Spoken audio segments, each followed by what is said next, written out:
Well, Peter Mathews is a political analyst. He's also the author of Dollar Democracy, with Liberty and Justice for Some, How to Reclaim the American Dream for All. He's joining us now from Los Angeles. Thanks for being with us. So we're calling it an almost fatal blow. Is that a fair description, do you think? It certainly is for this time around, because Senator McCain has come out against it, so he's not going to vote for it. And don't forget Senator Rand Paul is a definite no. And then there are two other senators, Susan Collins leaning no, and Lisa Murkowski probably a no as well, because they're concerned about three things. One is having the cuts to the Medicaid expansion, which would cover a lot more low-income people, and cuts to the individual marketplace subsidies, which would help people buy insurance. And the last thing is the pre-existing conditions. It allows the states to kind of get away from having to guarantee that pre-existing conditions will be covered fully, as the federal law requires. So there are too many negatives for these four senators to actually go forward with it, I would think. So President Trump talking in Alabama there, as we heard, basically giving the impression that despite John McCain's opposition to this, the bill will pass. But is that the case? Because McCain has blocked this a couple of times before.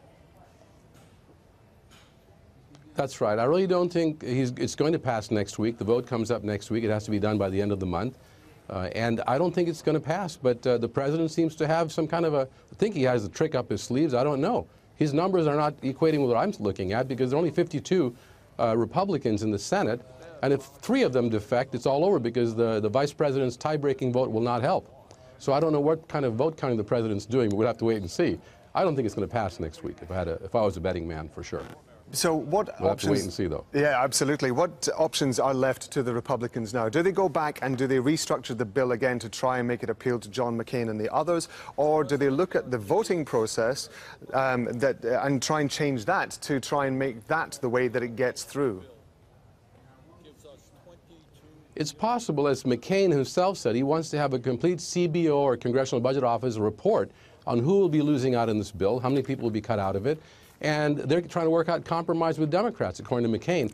But here's the thing. Bernie Sanders introduced a single-payer universal health care bill last week with 15 co-sponsors, which never happened before. 15 other Democratic senators co-sponsored the single-payer bill, which really would work the best, it looks like, because it works very well in Canada and in other countries in Europe. So this is something Republicans are going to have to somehow overcome, because now there's a momentum to push for single-payer health care, especially among the Democrats. We'll see what happens then.